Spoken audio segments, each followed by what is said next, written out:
Welcome into another episode of the Sun Belt Syndicate. And since this is the 3B baseball edition, we're throwing you a little curveball today, right, TJ? Ooh, I like that. He's using puns now.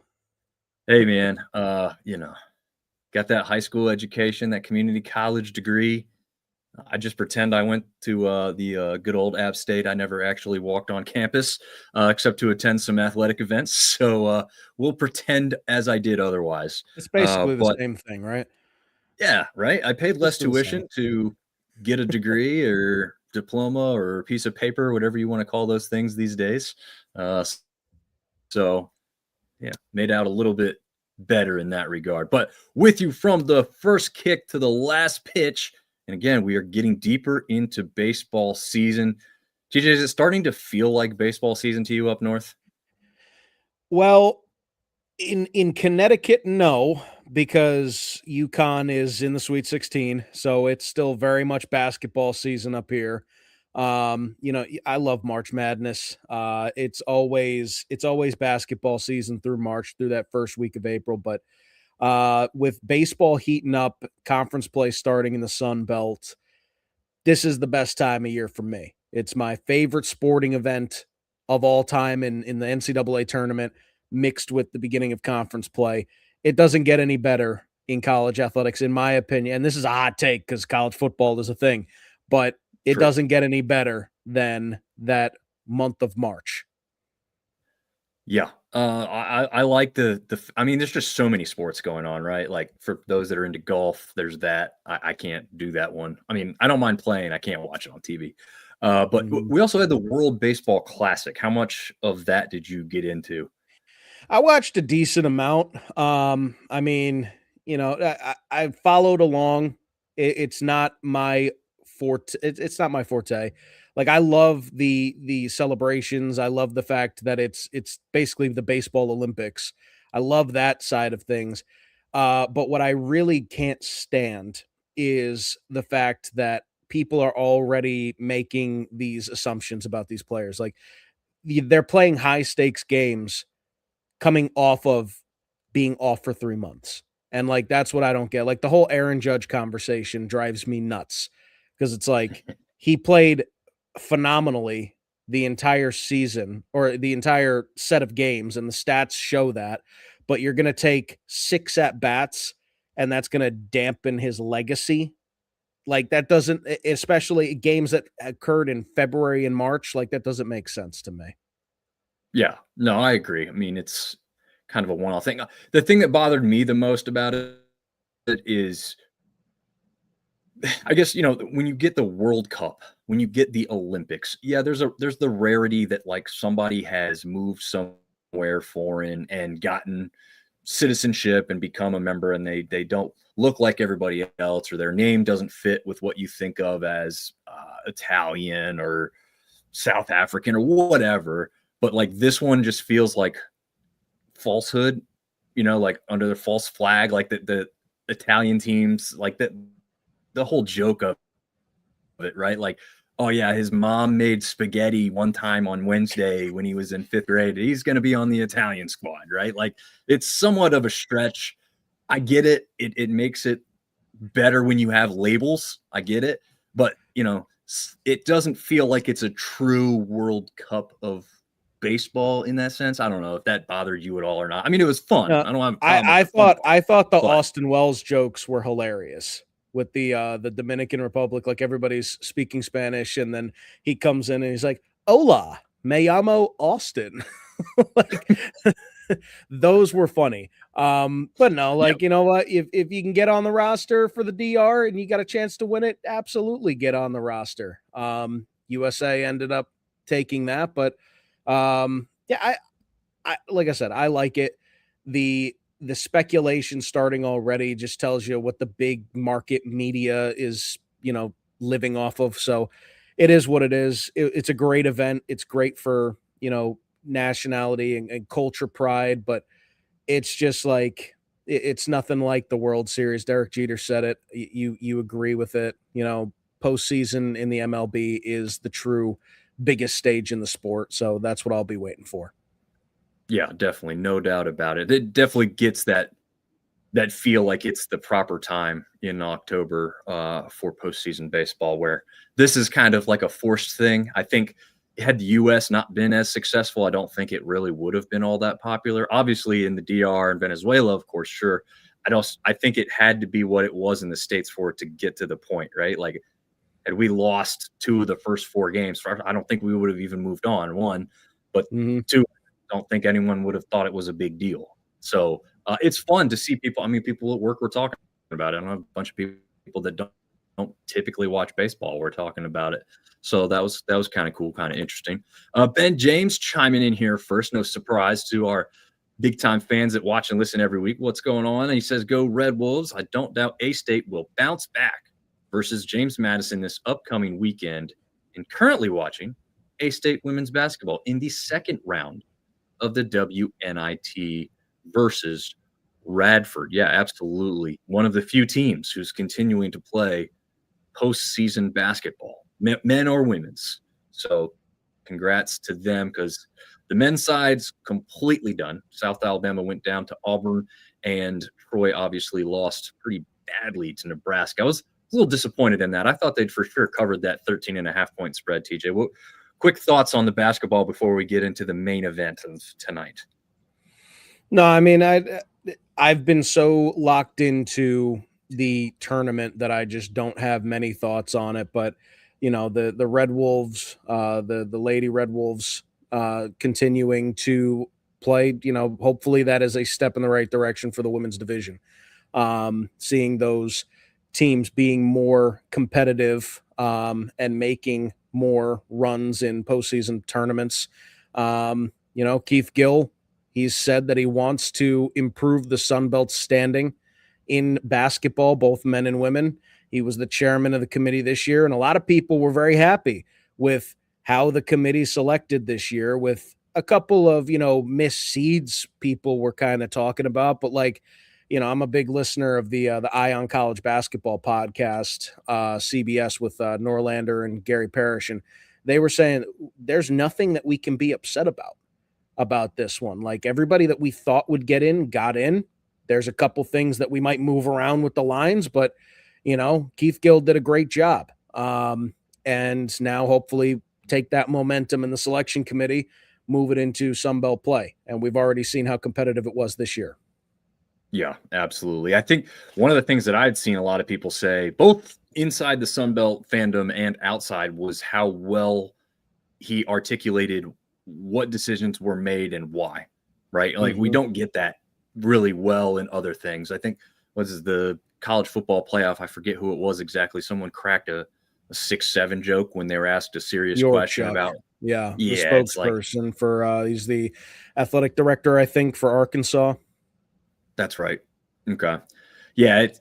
I mean, I get it, right? You're trying to break the ice a little bit and just have a fun time with it. But, some people are going to be like, this is football. Like basketball, you get a lot of teams in. Football, you get very few, and people want to know seriously why their team was left in or out.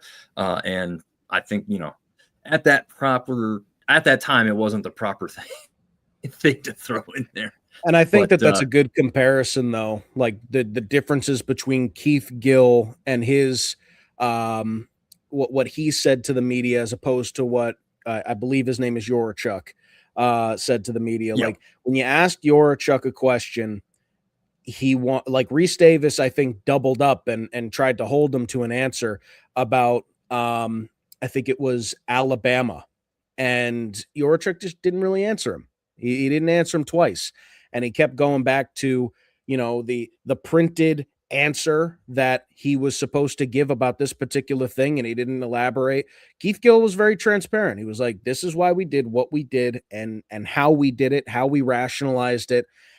And that's why it became a really good bracket. Like, it was, first of all, it was the correct bracket, I believe, other than, once again, a couple missed seeds that some people took issue with. But the one that I can remember is like St. John's is a 5 seed. That didn't make a whole lot of sense, and it didn't seem to matter because they're in the Sweet 16, going up against Duke on, I think, Thursday. So that's one of the gripes that people had, and other people didn't think that Vandy was a 5 seed. But other than that, like the teams that deserve to get in got in. He explained why. He explained his reasoning, and for that reason, people are pretty happy with the way that the committee selected. Yeah, my big concern was Miami of Ohio not getting a higher, not a higher seed. I guess that's the thing, right? That seeded wise, number wise, you say they could possibly be the 11. So actually, that's not bad. But then they had the play-in game that they had to play versus. Oh God, who did they play in the play-in game? Now I'm going blank. Was it SMU? Maybe it was SMU. I'm not That sounds about positive right. either.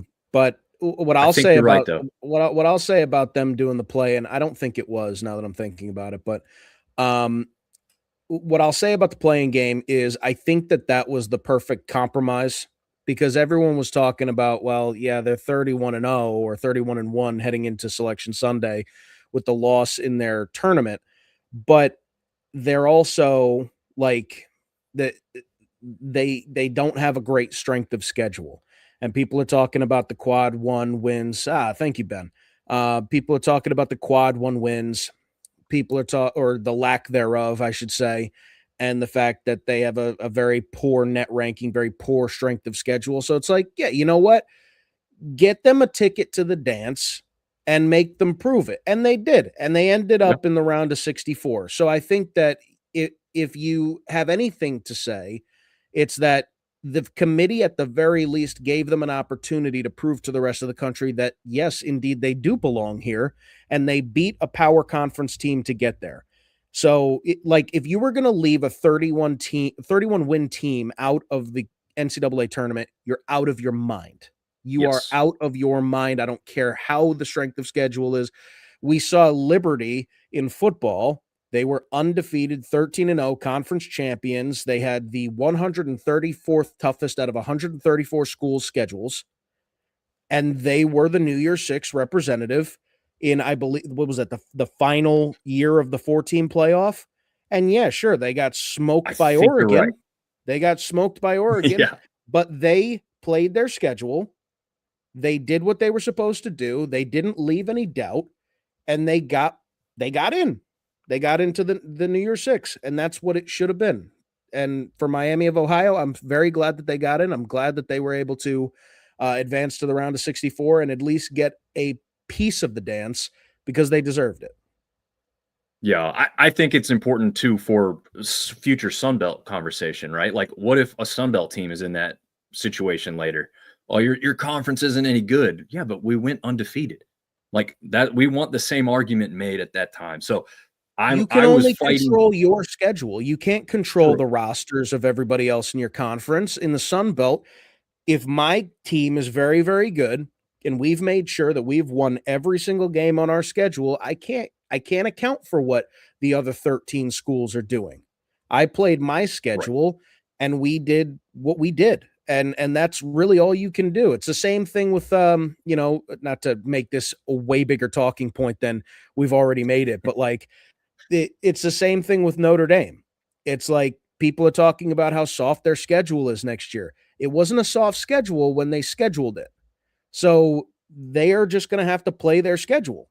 That's all that they can do. If they go 12-0, they should get into the playoff. They played their Right. schedule. It's not like they chose, well, these teams kind of sucked last year, so let's do 12 of these games. Like no, they lost to USC and they added BYU. If anything, they're making a concerted effort to make their schedule tougher, and that's what Miami of Ohio did. They did the best that they could do and they went undefeated in the regular season. I don't know how you can fault them for that.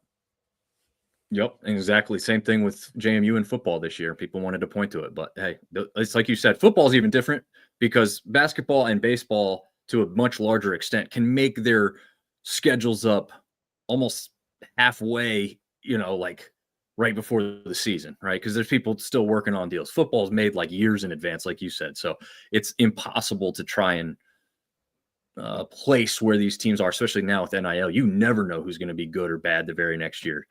So let alone 5 years in advance. Teams could Well, be wrap it completely up. different. Yeah, exactly. Wrapping up with the basketball. Ben says if A-State wins, they play the winner of Purdue, Fort Wayne, or South Alabama. So South Alabama's still going. Brent is chiming in saying Marshall is still alive in girls WNIT as well. So again, the ladies, the men's conference basketball wise, not the greatest. It was very competitive, fun to pay attention to. Postseason success was notwithstanding, unfortunately, not so the case in the women's side. So very good to see a lot of them still playing, especially South Alabama's been on a run ever since that coastal brawl, fist fight, little skirmish, whatever you want to call it. But it seemed to put them into a nice trajectory to end their season. So good on the Jags continuing to win well as Lady Red, Lady Thundering Herd there. All right. Well, without further ado, let's get into what we're calling tonight's show, which is All Shades of Green. And we'll explain that title here in just a second as we round the bases.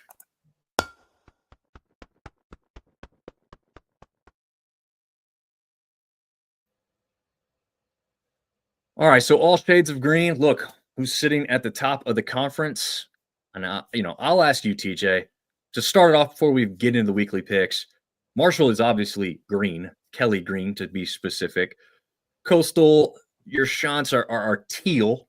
I looked it up to see if my title made any sense. I'd already made my mind up on what the title of this show was going to be, because Coastal sits at 1, Marshall sits at 2, but teal is kind of somewhere between blue and green, so I called it and considered it a shade of green. Agree or disagree? I'll agree. It's blue green. We'll allow it. You have the Conway stamp of approval. There we go. I'll take it. I'll take the Conway stamp of approval. They did welcome me with open arms. Luckily, they weren't playing App State when I was there, so it was all love because we both were rooting heavily against Clemson, and they luckily took that game down there when I visited. All right, weekly happy birthday, by the way, for your birthday with that series against App State. I also heard you last week talking some trash. Don't think that I wasn't privy to that. Want to talk some trash to App State. Weird being the same age. Yeah. You're yeah, I heard you. Don't even worry about it. You can't talk. You want to talk trash? Beat us in a sport. Beat us in a sport. It's not football. It's not baseball. Pick something else. I think we had you in basketball this year, right? Didn't we? I feel maybe not. Maybe. Had you in football years ago. Now we can't seem to beat you for anything. Yeah, and that was a game I was at, and I was like, man, we got this thing. And then just while we're at it, let's brag about 2007. Hey, I got no, I'm just kidding. All right. Oh man. All right. Ben's got says he thinks Baseball of America ranking got A-State into A-State's head when they played Georgia State. Yeah, we'll probably touch on that here in a minute. Now, as far as the weekly picks, though, we'll go full screen for this. Marv ran away with this one in a landslide. So Seth had his best weekend of the year so far, picking 3 series correct. He happened to pick the same exact series correct as myself. So Dom and Seth both tied with 3 series apiece. Marv comes in here and obliterates us by getting 5 series exactly correct. Again, a little reminder. You don't get the series exactly correct. You get it wrong. You have to nail the exact outcome to get a green check mark and get it right. CFB home. We had made a deal with him as the first picker. He could stay on as long as he beat all 3 of any one of us, actually, was the deal. If he could beat any one of us, he could stay on and continue picking. That was not the case. He picked 1 series correct, the Marshall versus Georgia Southern one. Got them all wrong the rest of the way. I was honest with him today when I, sent that update out, and I said, I was actually thinking that he stood a really good chance. He was the only one who took A-State in a sweep. He took ODU to beat App. So if just those 2 series had flipped, he would have been tied with Marv with 3 correct picks. And then he had some other picks that could have gone either way, like the ULM versus South Alabama one. So it's a really fun. We've got a couple people now listed as possibilities to take some picks as well. So I think we might have them all kind of laid out for the rest of the season, but I'll have to spell out how many weeks we have left. But yeah, I mean, you want to give anybody a hard time here, TJ, like what their overall record? And as a reminder, if you see this thing on social media or you're watching here live, the top record is the series correct and wrong, and the one underneath that is the overall game. So we're keeping track of the overall games as well, so we don't look like we all have losing records. Still looking okay in the overalls, I think. Well, a couple things. Number one, Seth, welcome. Thanks for showing up this week. That's fantastic. Second, you guys put so much pressure on yourself. It's absurd. Like there's so much wrong on this graphic, but it's like, Dom and Seth, you guys both picked USM to win against Troy. And because you picked a sweep and not 2-1, you guys get it wrong. It's like this is absurd. College game day isn't even this hard. You guys need to ease up on yourselves a little bit. So we've heard that from a couple people. Seth is one of those people actually who does not like how we do this, but Marv and I like it because it's just hold on a minute. Wait wait a minute. Let's unpack that. I do have to give Seth credit though. For the past 2 seasons, he's been the better one at this typically. Marv's gotten really close, and then Marv's running away with it so far this year. But he has been successful, still just upset. I think one of the things he always wanted to was the overall record to be shown, so that if the series don't work out, he's like, we all look like we don't know anything. So we did decide to put that in there this year. So there is a lot of numbers on here, but I've tried to make it still somewhat readable. I think people are catching on to how we do this now too. A lot of people, seem to not get the team on the left is the number on the left and the team on the right is the number on the right for a minute. Once they get it, I think it's understandable. But I just didn't want to have, like you said, this is a busy graphic. It's just how it's going to be. You have to do something to keep it a little bit cleaner. So having the team that somebody picks beside all of these numbers, I think would just be too much. So we decided to do it this way, make it hopefully somewhat readable. But any last thoughts on our weekly picks there? No, like I said, congratulations to Seth doubling his win total. We like that. We like to see that. And Marv, the only one with a winning record in both categories. Marv's on a heater. Yes, he is. He's been really good this year, and this is by far his best week. I didn't think any point in the season anybody would pick 5 series exactly correct. Again, he had no, well, when he missed the ones he missed, he actually would have lost the series had we just gone on who would have won anyways. So that's kind of interesting that happened, but yeah, it's maybe Marv interesting there to say the least. Off the earth. Maybe Marv isn't here because he dropped off the earth with his perfect bracket. Yeah. He took his money and ran. So yeah. All right, getting to the power rankings, and TJ had a question for me too, just to make some clarification that we don't update these fast enough, which is true, we don't. However, this is the rankings going into the weekend, so this does not take into account anything that happened Friday, Saturday, or Sunday of this past week. These are released that day before that, so we kind of see where teams laid out beforehand. Obviously, that will not stay the same. We got some obvious movement that's going to happen here. Obviously, the Cajuns will fall from 3, TJ. Would you think that might be a heavy fall, or do you think that it may be still having them within that top 7? I mean, I don't think it's going to be a heavy fall. They'll still be in the top half. I think they should be. But you did get swept. That is something that you're going to have to pay the price for. That being said, you got swept by Texas State, who has some marquee wins on the season. So I think that this is going to be the week where you start to see Texas State move up. If I had to, do this right this second, with Arkansas State, they lose the series. Coastal looks like a completely different ball club in the month of March than they did in the month of February. I'd probably have it Southern Miss, Coastal, Arkansas State, Texas State, Louisiana, if it was my choice. And I think that you're going to see those 5 schools really start to, come together in the top of this power ranking. But then, also don't count out ULM. ULM is having a surprising, revival season after last year. And Marshall had a good weekend as well. So you're going to see a lot of players this year. I think that this year, the conference last year, you can make the argument that the Sun Belt was down. You can't make that argument this year. They're beating SEC teams left and right. So this is going to be a really competitive conference this year. You're already seeing that. But those 5 at the top, you're going to see Texas State move up into that top 5, and they're going to scramble a little bit after this weekend.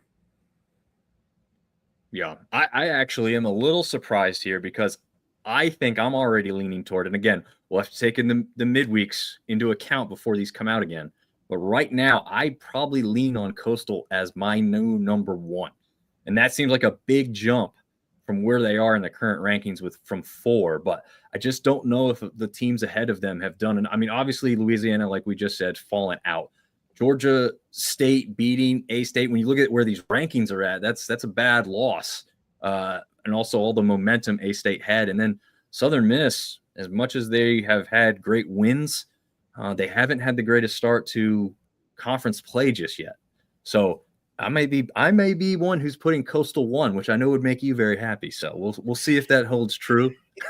It would make me happy, but what I will say, just to be as completely unbiased as I can, Southern Miss has some marquee wins so far. They do. Coastal's got Wake Forest, and they're going to get a shot at Clemson tomorrow. But I don't think that their resume at this point in time, I know that it's 6-0 to 3-3 in conference play.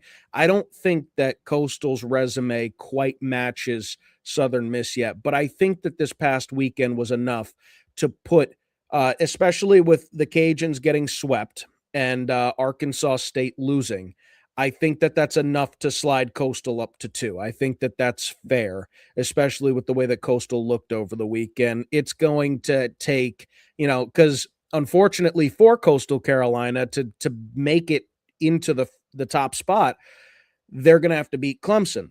Well, Southern Miss this week has a chance to play Mississippi State again. And if both of them win, I can't see any rationale to punish USM. So I would have Southern Miss 1, Coastal 2, and then you work your way from there. Yeah, that is a good point. You'd be having them play a number 6 ranked Mississippi State versus a now unranked Clemson team. So you're right. If it comes down to the midweek being the difference maker and both teams were to win, yes, you're probably, like you said, elevating or keeping USM at the top, and depending on where you have them after this weekend. But that's what's the fun part about power rankings, right? Like, I think what you described is exactly what people are thinking when it comes to the rankings, and these are power rankings. So to me, you have to look at the whole thing, but you also have to look at, like, what's the most recent. Like, are they sliding or are they moving up? And I think Coastal is now proving that, like, hey, the depth is there, right? Because that was kind of the question mark when the pitching was lost a little bit, and there was some questions asked. They've responded strongly and they've responded well, and now they're about to get some of those guys back. So yeah, I think as power rankings are concerned, they keep climbing, and it wouldn't be surprising to see them back at the very top here very, very shortly. So that is kind of the wrap up of last week's, fun stuff on the side. Here is a look at the current conference standings. As we talked about at the start of the show, Coastal Carolina, a perfect 6-0, the only undefeated team in conference play. Marshall right on their heels, and they had this 5-1 record. That one came in their most recent game. Had they not dropped the last game to Georgia Southern, they'd be tied at the top of the conference with Coastal. So that's how important one game can be. And then I don't know, TJ, ULM is sitting third in this conference over a ranked Southern Miss team, a sometimes ranked in certain polls A State team, a previously ranked Cajuns team. But there they are, the Warhawks at number 3 with a 4-2 record. Is that a product of who they've played, or do you think this ULM team could be for real and be competitive in this year's version of the Sun Belt? Well, this weekend they went 1-2 against it's South Alabama. escaping there in South Alabama. They went 1-2 against South Alabama, which is just so surprising, being as though they swept Texas State the weekend before. So you really don't know what you're getting with this ULM team. I said before, like, don't be surprised if they creep into the mix. But this is like you've seen kind of both ends of the spectrum here. You know, this is South Alabama team that's 3-3 now. They were 1-2 in the first weekend. Now they go 2-1 against ULM, who previously swept Texas State. Like you really, I don't think there's enough data to declare whether or not ULM is going to be a contender or a higher seed in the Sun Belt Championship yet, but they have done all the right things as of this point. They're one of 3 teams in the conference with a winning record in conference. Then you look at their overall record; they're 14-11. So okay, the middle of the pack, maybe it's early conference play jitters for other teams. Maybe it's they're starting to wake up. You just don't know. You'll have to wait and see in the next couple weekends. Yeah, I think that's a very fair assessment. It's like we saw with some basketball stuff early on, right? Like your out of conference doesn't necessarily tell you enough, right? We had some teams out of conference who played some stronger skills, and we had some teams that played a bunch of NAIA or Division II schools and kind of padded that resume, and they came in with what was a good-looking record, but the talent really wasn't as good as maybe the record had indicated. I don't quite think that's the same with this iteration of baseball, but it could be somewhat similar because I think there are still some schedules and some RPIs that are not going to be all that close or consistent throughout the league, and we might see that play out as we get deeper into the conference play. A bunch of teams tied at 3-3, a bunch of teams tied at 2-4. We got Georgia Southern down there at 1-5, but they're just also 6-17 overall. Is there any real big surprises for you? I mean, is that 2-4 record for the Cajuns, even though they've got the 16-8 record overall? Is that kind of shocking, or is it really just this past weekend that's shocking about that? It's just this past weekend. I mean, and it's not necessarily shocking. We knew that Texas State was going to be good heading into this season. We knew that they were good after they beat Texas. So like, it's not, I don't think that it's shocking that Texas State showed up to play this weekend and essentially knocked Louisiana out of the D1 baseball rankings. You know, I don't think that that's a shock, but there's a ton of baseball left to be played. Louisiana it was a rough weekend for Louisiana. Texas State is starting to get some attention.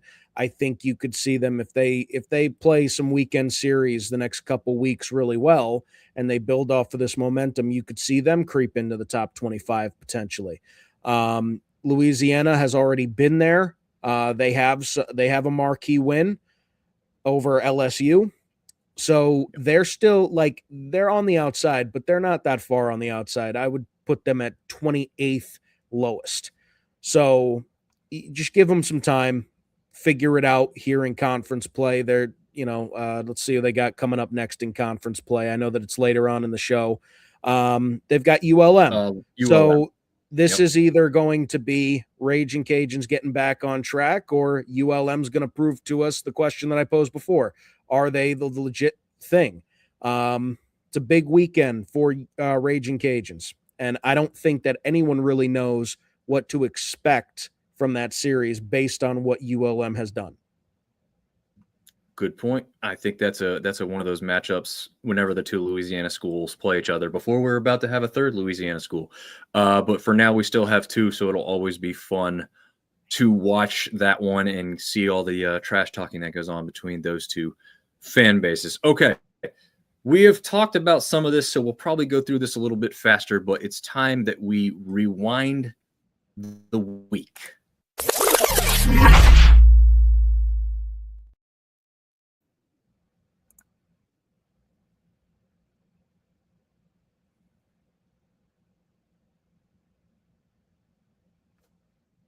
Right. I think that played like 3 times for me, so hopefully that was smoother for everyone watching and paying attention. I don't know what happened there. But the quick snapshot, there was only 2 teams that secured sweeps, which was Texas State and at the time, number 16, Coastal Carolina. There was 2 teams that got swept. So the geometry, the math here, very even, very easy to see. James Madison being the team that got swept by Coastal, and the Cajuns, previously number 25 in the nation in the D1 poll, swept by Texas State. So that's just a quick look and look back on last week. We had some Can we games early also? I'm on sorry. that I'm were sorry. canceled due to weather. Can we go back? I don't mean to cut you off, but can we go back to that slide for a second? Yeah. Because we need to give some love to the Chanticleers, because that wasn't a sweep. That was that was a crime being committed this past weekend. It was not your typical sweep. Those were 3 straight run rule games. 7 in they played 21 innings this weekend. That's all they played. That's all they needed. Coastal Carolina, I mean, like, just Yeah. taking a look, it's a 38-8 run differential in those 3 games for Coastal. Like, Coastal showed up to play. Rex Watson with another 3 home runs. He's been a huge piece of that offense. Great pickup in the transfer portal. He had 2 of those home runs and 7 RBIs on Sunday. But I kind of want to pose this question before we get on to the I think you next have the midweek results, or the midweek I want to pose We have this both. Yep. question. Coastal Carolina pitching. I think that you've got a serious concern. I just said how great the offense looked, but I think you have a serious concern when it comes to the pitching staff more than we already knew, right? You lost Cameron Flukie, you lost Hayden Johnson, but you were like, can we figure it out until they get back? But if you watched those games and you paid attention to the line, like, Luke Jones struggled. The Friday night starter, he struggled in his outing. 4 walks, 2 hit by pitches, struggling with command. It was the offense that pulled through and ended the game early. Ross Norman was great. And like Ross Norman on Saturday, 7-inning complete game shutout. This is the guy that you wanted to step up when the news came down that you were down 2 of your star pitchers. And then Case Bosch, who had a great start to the season. He finally got roughed up a little bit on Sunday, and Kevin Schnall needed to go to Scott Doran for 4 innings of relief. I mean, I guess I'll just pose the question, like, what kind of concern, like, you're concerned, right, about the way that they're using pitchers, like, not even out of, like, choice, like, they don't have a choice but to do what they're doing in order to win games, but, like, how sustainable is this? Right. So Well, that's a good question. Probably someone with way better baseball knowledge than myself could really truly answer that for you. But at the same time, it's kind of like you said, they've done what they needed to overcome any of those deficiencies, to the point where, like you said, they're not even playing whole baseball games right now. And so if they can do that in the time when they're trying to get the real depth and this real starters back to where they should be and have the roster and the rotation where they want it, then I mean, I think when they come back, it's just going to make this team even stronger, right? Like that, you say you have a concern, but I think the rest of the conference should have a concern, because once it gets back to the way that they thought it was going to be at the start of the season, now you're all in trouble, right? Like this team was winning without these guys, and now they've added them back. I don't think they get worse, right? I mean, maybe these Yeah. guys aren't the hottest they're going to be when they first get back into the rotation, and maybe they're brought back slowly and they have fewer innings to start with, but there's still talent there. There's still guys that have been on the mound in big time games, in big time situations, that have gotten the job done. Oh, and half of that just happens to be the fact they got to the freaking national championship game last year. So yeah, this is, like you said, worrisome, but I think more so for the rest of the conference than Coastal long term. Now, again, you brought up some points where in the short term there may still be some deficiencies there. But again, midweeks for a team like Coastal, for a team like Southern Miss, as long as they can take care of the stuff on the weekends like both teams did, it's not the worst thing if you do drop one of those games, because both of those teams are playing teams that are well thought of, high RPI teams. You can't drop the games to High Point, Radford, I don't know, Kennesaw State. Like those are the teams you can't lose to, but you can lose to the teams that are in the ACC and the SEC for the most part and not get hurt too badly, because their RPI, just playing the game, helps you in general, kind of thing. So, Yeah. yeah. I guess just to put a bow on it, I'm waiting for the game that Coastal needs their pitching. Good And point. because the offense has, the offense had a slow start. The offense is the reason that they didn't do well in Houston. The offense is the reason that they ended up dropping a game to East Carolina, even though they won that series. That was when the offense was starting to turn around, but it was shaky. Now the offense is woken up, but like we saw in their 26-game win streak last season, when they got to LSU, the bats froze and you needed pitching. And you had a guy named Cameron Flukie who dueled it out with the number 3 overall pick, Cade Anderson. And it was a 1-0 loss, which you can live with. At this point in time, I don't know if I see a guy who's going to be able to have that impact for Coastal other than Cameron Flukie. So who's going to step up? It's a good point. Who's going to step up in his Yeah, absence and give you a solid start? We've already got the relief appearance. This is like the third or fourth multi-inning relief appearance for Scott Dorn. He has been lights out. But who's going to be that starter that steps up and becomes your guy?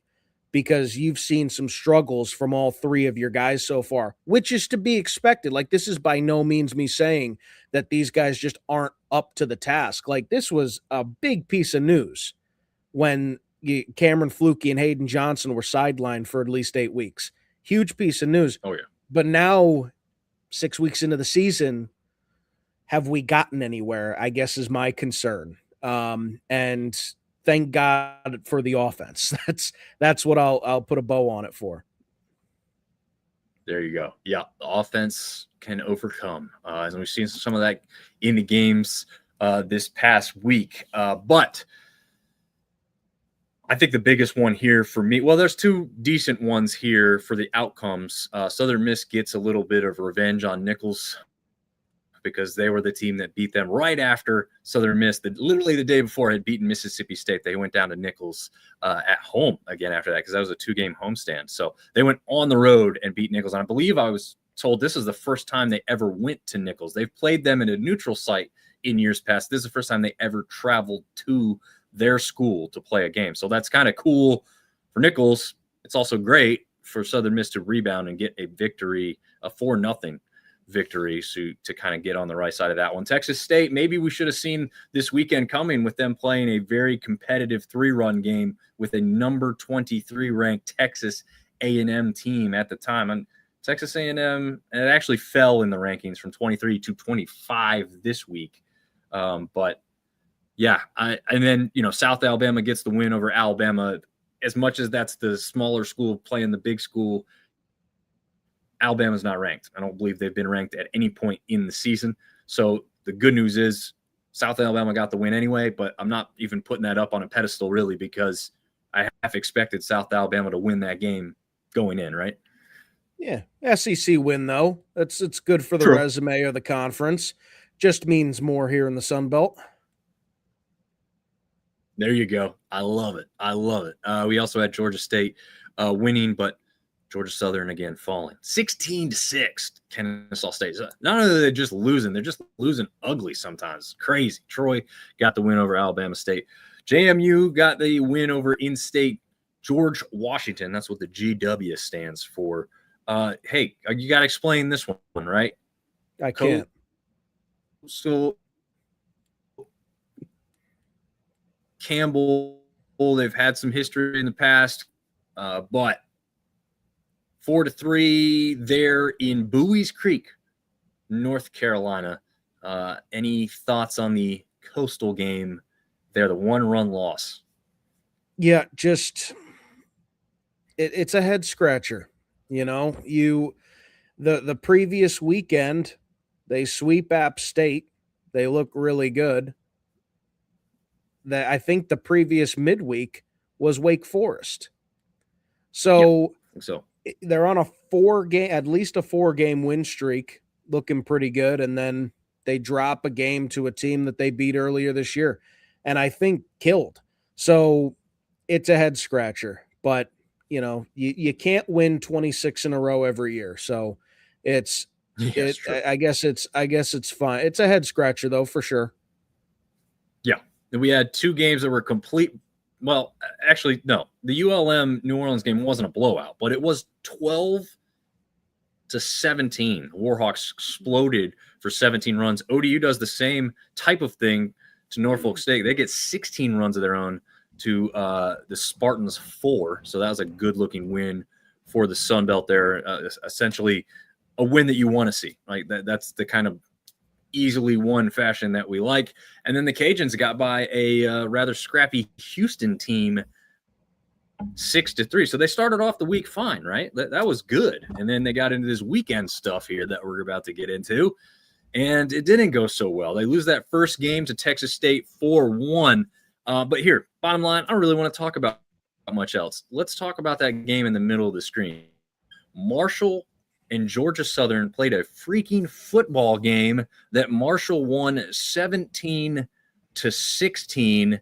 I think both teams used like 7, 8, maybe 9 pitchers in this game to try and get it done. I think it went to the 14th inning. I mean, it was just a crazy marathon of a game that saw I'd have to believe that's some of the most runs combined for the year. I think one of our teams scored like 20 some runs earlier, so it's not the most single team run wise, but I think combination wise, it's probably the biggest scoring output of the season. Well, I'll tell you right now, I looked at this series pretty closely. Not to get ahead of ourselves, but the series combined, these two teams combined for 81 total runs in 3 games. They were playing basketball, not football. They were playing basketball this weekend. Go. Just look up the box score of this and you'll see, like, you've got 2 players on each team that finished with 4 hits in that game. You've got 13 of the 17 runs 13 of the 17 runs come by way of RBIs for Marshall. Every single player in that lineup that had an RBI had at least 2 multi-RBI games for them. There were 5. 3 of them had 3 RBIs. You look at the other side, like I said, another 2 4-hit performances for Georgia Southern, Sean White and Bryson Trammell on that side. These 2 teams both eclipsed 20 hits, 20 for Georgia Southern, 21 for Marshall. And then you look at the pitching staff, and yes, you've got a lot of pitchers. It's actually 5 apiece.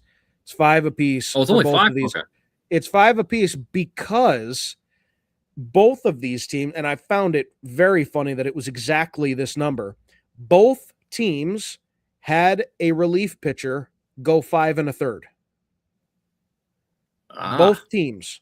So I don't know what it was about, wanting to get 16 outs with one guy, but they made it happen. Charlie Krebs and Brady Penley.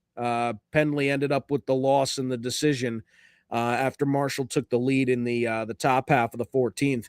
Just an insane box score to look at. Just the amount, like you would think that yeah, this was a weekend total. It's insane what they did on right. Friday. Yeah, it absolutely is. And shout out Diamond Baseball Stats. If you don't have this app, it's free. It's awesome. It tells you everything you need to know. They're saying that the attendance was 1,705. That's at Georgia Southern, folks. That's at a team who's not doing very well this season. So shout out to that many people going out and attending. We know sometimes those things get fluffed. I don't think it's going to be that fluffed, right? So there's still, even if they're off by a few hundred, that's still over 1,000 people in the stands watching that game. Pretty awesome. I'm sure it didn't end with that many people in the stands. This game lasted 4 hours and 54 minutes. You're almost 5 hours into a baseball game. That's insanity. It's two baseball games. Yeah. It's almost two. You two Yeah, for the price of one. yeah, absolutely. Just insane. And like you said, we're going to see more scores that kind of indicate how that game went. Coastal got the big win over JMU in that second game, 10-0 to again run rule them. Southern Miss responds after the first loss to Troy to win 11-5 in their game. Texas State again wins 11-4 over the Cajuns. App State gets back on the board against ODU, winning 10-3 to flip that series into a 1-1 draw. A-State gets back on the board after losing that first game to Georgia State, and South Alabama ties things up with the Warhawks of ULM. Oh, I'm sorry. Flip that. South Alabama had won the first game. ULM wins the second game 9-6. I don't know if any of these, and I guess I'd say Coastal is the one that sticks out the most, unless you want to say like A-State getting that 13-5 comeback revenge game against Georgia State there on the road in Atlanta. I don't know. Anything particular standing out more than either one of those, maybe? No, I mean the big thing for me with the Coastal JMU game was the fact that Ross Norman is continuing a tremendous month of March.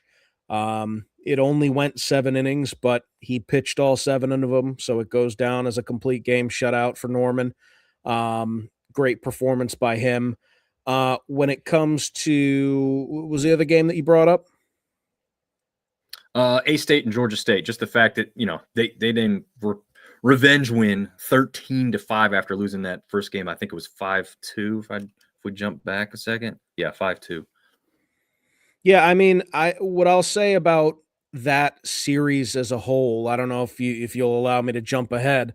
Yeah. But that series as a whole, when you look at game one, in A-State, Georgia State, the 7th inning of game one was it ended up being the difference of the series.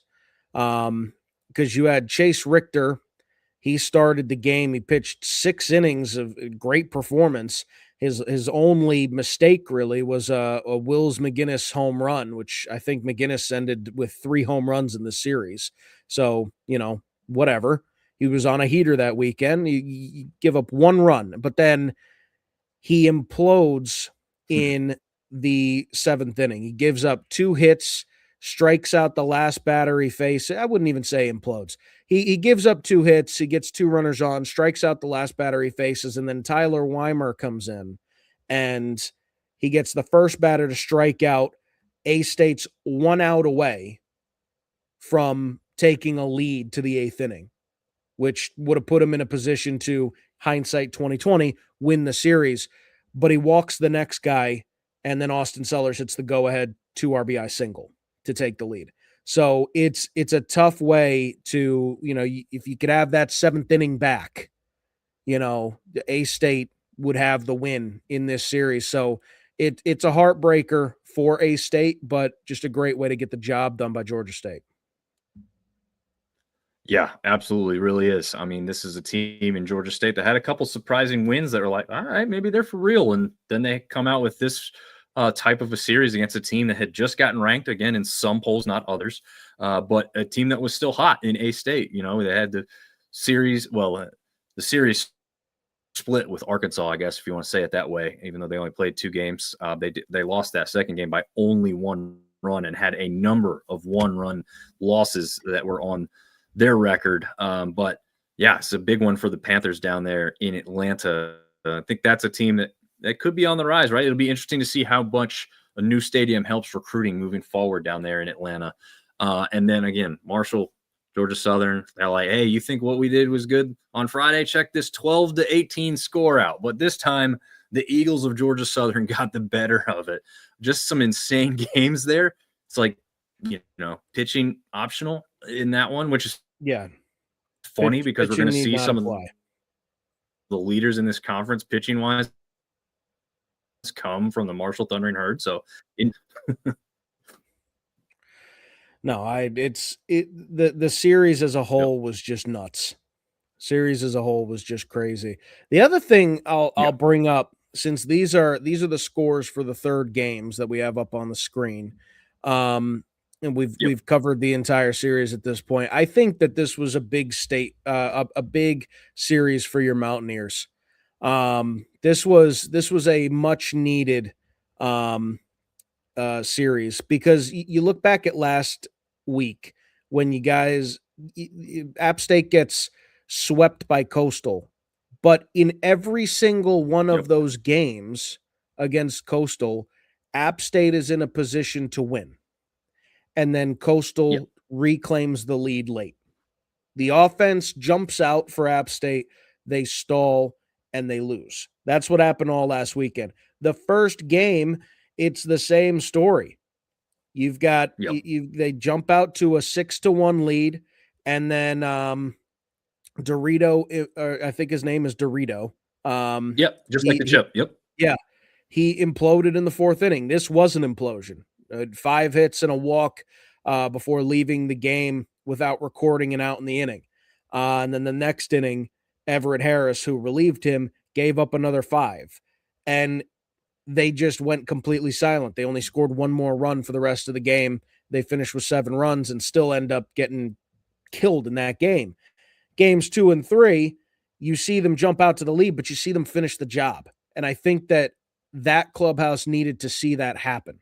They needed to see some reward for the early offense. So kudos to App State pulling out the rest of this series after game 1. And maybe this is a turning point for this club, who they have no problem jumping on the bats, but it's about staying on the bats for them. Yeah, and the same thing when I saw him in person. I've only seen him once so far in person this year against Duke.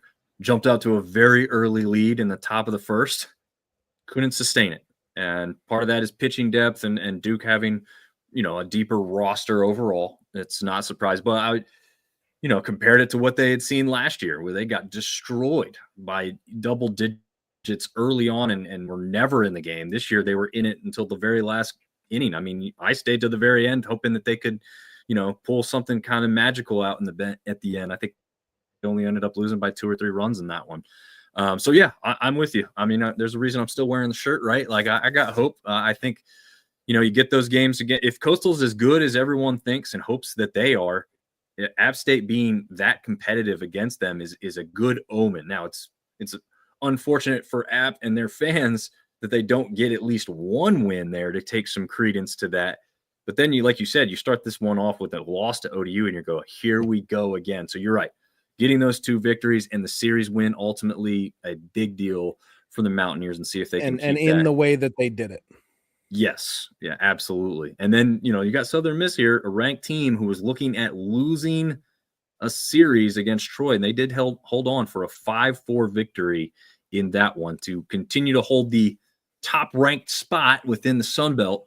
Yet again, you got a Coastal Carolina team that could jump up here this week with a win if Southern Miss struggles at all. We got a heavy slate Tuesday. All right, we're not going to run through all of the games, TJ. What I typically have the guys do is kind of pick out your biggest game of the day. And that's going to be a tough one here because there's 2 that we've already talked about. I don't think a third one's going to sneak up here, but I don't know. You got to pick probably between Southern Miss, Mississippi State. I forgot to put the ranking over there beside Mississippi State. They are, what did I say, currently number Number five, 6, I believe. six, number 6. So I'll update that before we put that out on socials. But yeah, you've got number 11 versus number 6. And then you've got number 15, Coastal Carolina versus a now newly unranked Clemson. They just fell out this week after going 2-3 this past week, but they are 18-7 overall in the year.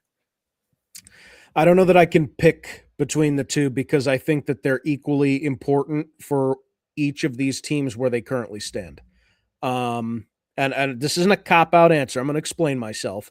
Southern Miss, they already beat Mississippi State. Mississippi State is still in a top 10 position. This is an opportunity for Southern Miss to pick up a second top 10 win and to basically what I would say is if they win this game on Tuesday and they turn around and have a very competitive rest of the season, like same rate that they're going at, drop a couple losses here and there, but you've got 2 top 10 wins on the schedule. If you're competitive in the conference tournament, I think that they're a lock for at least an at-large bid in the dance. I think that that's so important, getting this win and just continuing to go along the path that you've already set for yourself. Tomorrow's a huge game for Southern Miss. In the same token, Coastal going up against Clemson, they're running out of big games. Coastal's running out of big games, and they kind of squandered the opportunity early on in the season. Everyone was very up and ready to go for the Bruce Bolt Classic in Houston. They got crushed by Texas. They got crushed by UTSA, and they were able to pull one out against Ole Miss. But then they also had a game against NC State, I believe. And if I'm not mistaken, they lost that game. Let me just double check. Yeah, they lost in Raleigh 6-4. So then you have East Carolina, which is great. They're a tournament team, and they're probably going to win the American again, but that doesn't have the same appeal as some of these bigger brands. Clemson just got knocked out of the top 25, but they've been a top 25 team every single week up until this one. This is a good Clemson team. You have a win against Wake Forest. That's your marquee win of the season. Them and Ole Miss, if you count them, who have since dropped out of the poll. So those are your 2 wins. You need to make the most out of the rest of them. You've got one more. I think you've got one more. They've played Wake Forest. No, you've got 2 more against Wake Forest. And then you've got one more against Clemson after Tuesday. Those games are must win at this point because you weren't competitive against Texas. If you play poker, right? The saying is like, if you go in on a pot and it gets to showdown and you turn over a terrible hand, your table image is terrible, right?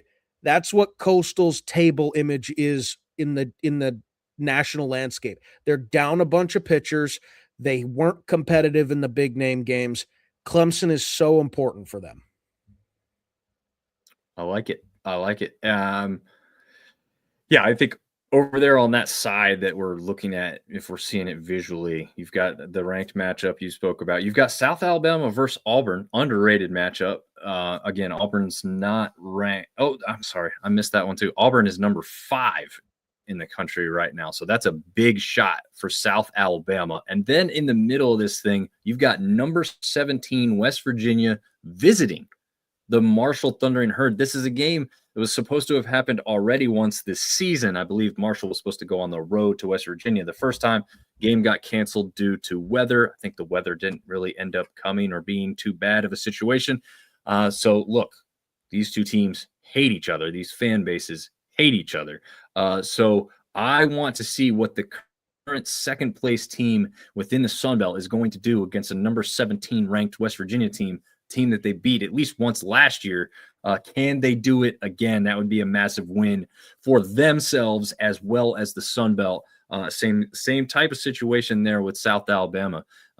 Getting against a team in state that they don't get the shot at often. So those two teams or matchups maybe not as high up as the two that we spoke about with Southern Miss and Coastal, but every bit as important specifically to those teams, but also to the conference look and the conference RPI, right, TJ? Yeah, absolutely. I mean, if there was a weekend that Marshall wanted to drop 42 runs in preparation for a midweek game, this was the week. That's it. So I'm excited to watch that one as well.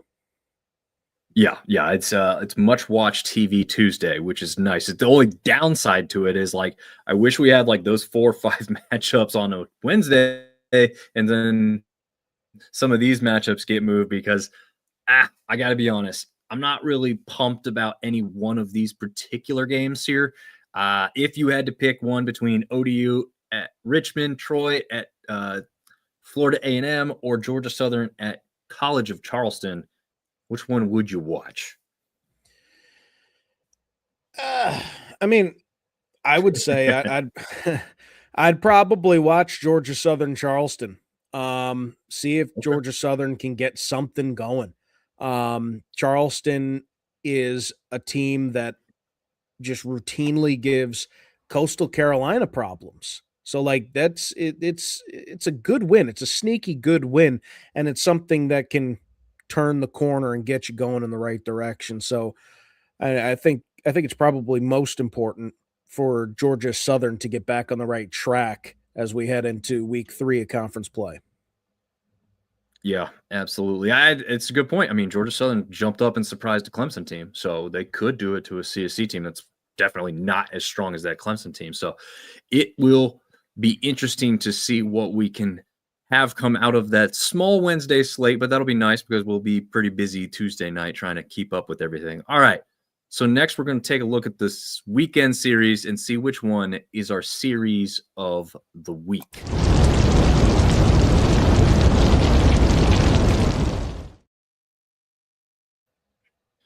All right, so we've got number 15, Coastal Carolina, traveling up to Huntington, West Virginia to play the Marshall Thundering Herd. Texas State on the road in Atlanta to play the Panthers. It's the Cats versus the Cats in that one. Troy on the road to play Georgia Southern. App State, black and gold versus black and gold. Number 11, Southern Miss on the road for the Mountaineers. We've got the Battle of Louisiana as ULM travels to Lafayette to face the Cajuns. JMU at Arkansas State, ODU at South Alabama. I know where I'm going, TJ. Where are you going on this one? So I think it's easy. I'm going to hopefully throw a curveball here. I think it's really easy Okay. to pick one of the ranked teams and say, oh, it's Coastal Carolina going up against 42 runs last weekend in Marshall, or an App State team that just it feels like they should be competitive or more competitive than they are going up against one of the best teams in the conference. So it's easy to pick one of those two. I think ULM Louisiana is the series of the week because you've got two storylines like I mentioned before. ULM, they're 4-2, but you really have no idea what you're getting out of these two teams. Raging Cajuns just dropped out of the top 25. They need a rebound. And if it was any other year, ULM would be the perfect rebound, but you don't know what you're getting out of the Warhawks. So I feel like in-state rivalry, juice is flowing, and two teams that could really change the trajectory of their seasons with this series. I'd have my eyes on that.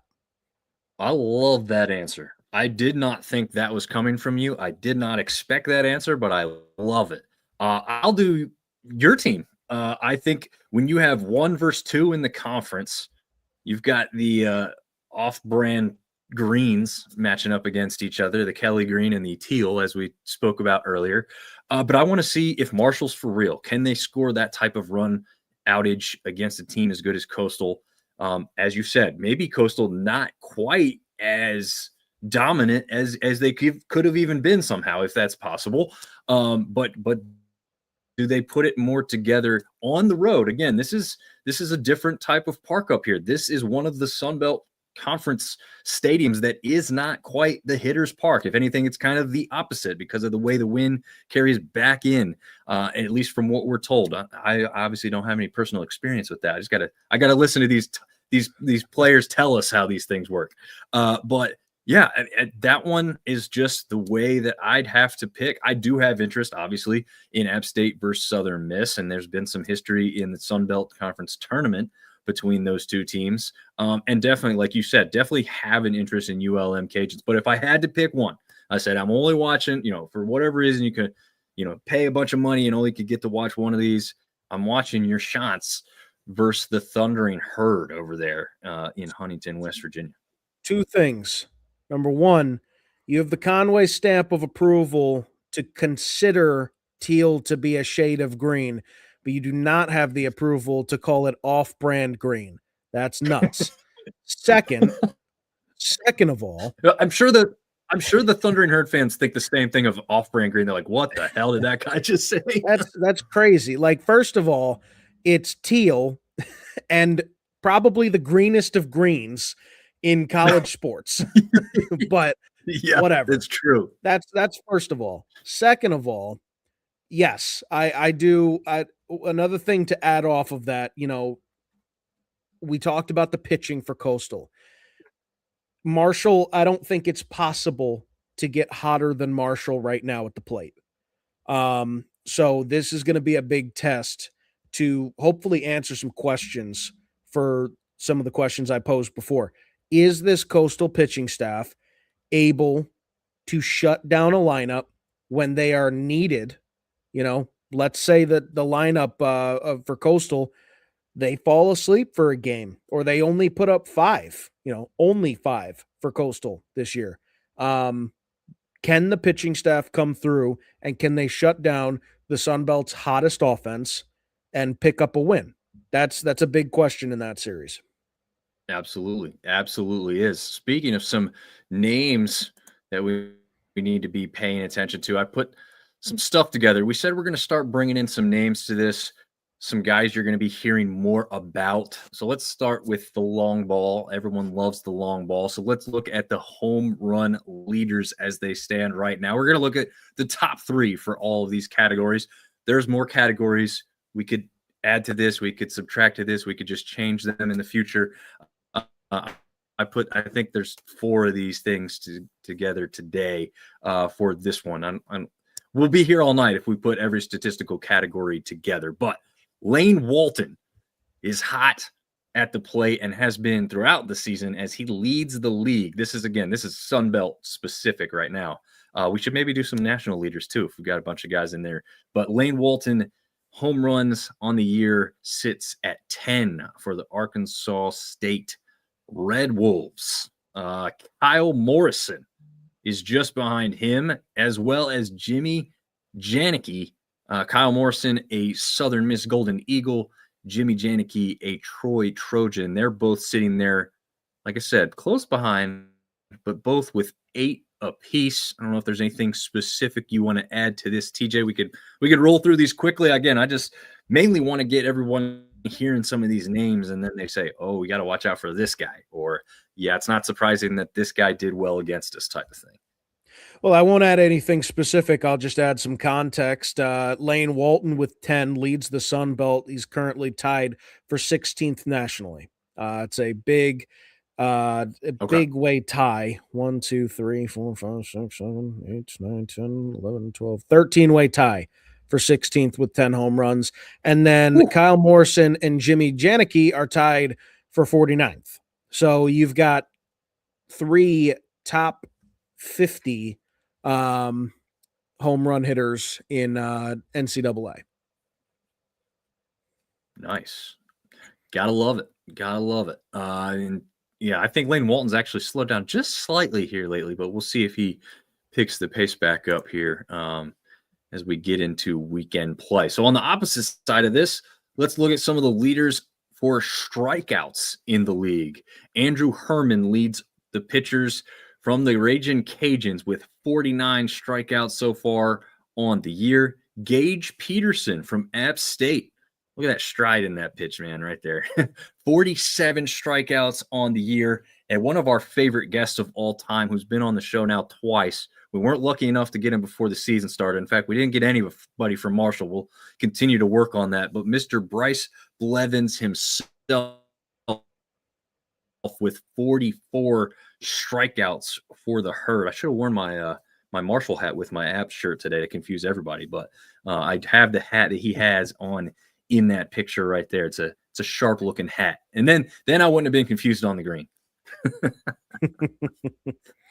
Well, the only thing I'll say about the only thing I'll say about this one is the Louisiana, App State, and Marshall are going to want to go reach out to the NCAA because they have not updated their numbers. Apparently, Bryce Blevins and Andrew Herman are tied with 44 strikeouts apiece, and that is not the case according to the official Sun Belt statistics. So something that they're going to want to look at and finally update.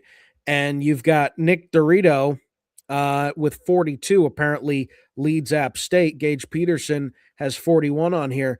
We got to be better than this, NCAA. You're not updated. That is ridiculous here. You're updated on home runs, but not on pitcher strikeouts. Yeah, that is weird. I just went the Sun Belt's website's kind of easy to read in this, so I like how they have theirs laid out with the XML option. It's also if you want to look these things accurate. up yourself, right? Yeah, which NCAA apparently is not. Which we've seen some stuff be wrong on Sun Belt's website. We have to be honest. We saw, I think it was you who pointed it out. There was a certain statistic earlier this year. I think it was one of the wide receivers, if I'm not mistaken. It was way off. It said he averaged like 275 yards a game or something like that, which was not even close to what was accurate. Yeah, no, it wasn't even close. It's like in that scenario, just start picking out your suit for the green room at the NFL draft. Yeah, exactly. You're the number one overall pick. Yeah. Oh, you're the Heisman winner, the Maxwell winner, everything. You won everything. So yeah. Anyway, those are your strikeout leaders. Again, we'll go back to the bats and your leaders in RBIs. No surprise here. We'll start at the third position, I guess, if you want to call it that. Lane Walton, with his success at the plate, also leads. He's number 3 in RBIs with 32. And second, we'll go backwards the whole way here. Zach Light from ODU with 36. In that dark blue Monarch jersey there, and one of the cooler jerseys, at least in my opinion. ULM's Jake Haggard has 37 RBIs on the year, wearing the I'm going blank on the plain name that the jersey's inspired from, but you all know what I'm talking about. It's got the shark teeth and all that stuff. So I love that crazy looking jersey because it's just fun, and I like when they do the fun stuff. We got a cool jersey that made the graphics here in a second. You got anything on the RBI leaders before we move over? Well, once again, some discrepancies in NCAA, but with 37, which I'm going to assume is correct because I double-checked Andrew Herman from the strikeouts, and according to Louisiana's official website, he's got 49 strikeouts and not whatever NCAA said. So I'm going to assume that NCAA is wrong. 37 would put him in a tie for 5th in the country with 37 RBIs. 36 is a tie for 11th for Zach Light, and Lane Walton with 32 would be a tie for 20th. Nice. So we got some guys putting the stats up here. I like that. Very nice. All right, the last one for this week. Again, we'll probably mix these up. There's a whole lot of things to choose from, but I was trying to get some of the ones that are a little more fun, at least to start with, or some of the ones that are more meaningful or people want to see a little bit more. But this is the wins leaders for guys on the mound. I thought this was a little bit interesting too here. Obviously not terribly far into the season, so you're not seeing guys with 20 plus games or anything crazy. But you have Jesus Tovar from Texas State with 5 wins on the year. Once again, Mr. Bryce Blevins making his impact known with 4 right behind him from Marshall once again. And J.C. Dermondi Dermody. How do you think that's pronounced, TJ? I'm probably butchering it. Probably Dermody. Dermody. And this is the jersey that I was referencing here, the Warhawks in their Mardi Gras jersey. So when I saw that shot, I was like, "Yep, we're getting that one." We're putting that one in the graphic. So he's also got 4 wins so far on the year. If you're still watching and listening, shout out which ones you want to see done. We'll also put these up on social media as well for those that are just listening to the show, so you can kind of see these and have these shared around a little bit. But TJ, anything to add to our wins? Are there any discrepancies with the NCAA in this particular category? No, I'm not checking. I don't care. I don't care. I'm going to assume that there are discrepancies. But what I'm doing right now is I'm stalling so that I can bring up Jesus Tovar. Tovar last season, a 6.21 ERA last season. He was a guy that, if I remember correctly, they faced Southern Miss in their first game in the Sun Belt Championships. Pitched 2 innings, 4 hits, 3 runs allowed. But he's bouncing back this season. I mean, he finished the year last year with 8-7 record, I believe, is, if I'm counting that correctly. I'm doing this a little fast, but yeah, I mean, you love to see Tovar come back, because when he was on last year, and when he struggled heavily. So a nice start to the season for him. Yeah, you said, what was his ERA last year? It was over 6? Over 6. He's at 2.97. So there's a massive improvement right there, like you were just stating. So great stuff. I thought about putting the ERA together. I was trying to do some ones where, like, you had some different guys from some different teams, like not too much of the same guys, but some guys still made an appearance because they're just that dang good. But ERA could have been interesting because you had App State, a Cajun player, and Arkansas State player that are in your top 3. They're all below 2 in the ERA category. So that is really impressive as well. But I don't know. It doesn't tell you exactly what the threshold is for that requirement, right? Like, how many innings do you have to have under your belt? Sometimes those things get skewed a little bit when it's not even, but interesting to say the least. Man, this was a fun one. We got to talk about what happened last week, what we are going to see this week. We got some names going, some statistics that we're going to be talking about and covering a little bit further as we go into the year. I'm just ready to enjoy a bunch of baseball tomorrow, man. I'm ready to hit the bed tonight and watch a bunch of baseball tomorrow because of it. What do you think? Yeah, absolutely. Big games this weekend. A couple of top 10 matchups, a couple of SEC matchups in the midweek, and then, like I said, Warhawks Cajuns. That's a sleeper. It's an important series. Keep an eye on it. Absolutely. Keep checking out syndicatesports.io. Again, we've changed the website name so we can have more coverage of more teams, and we're going to continue to build that up. But syndicatesports.io, we're going to continue to cover Sunbelt baseball as best we can for the remainder of the season.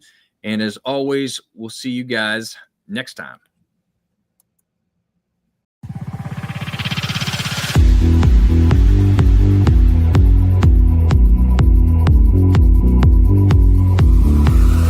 Sunbelt Syndicate.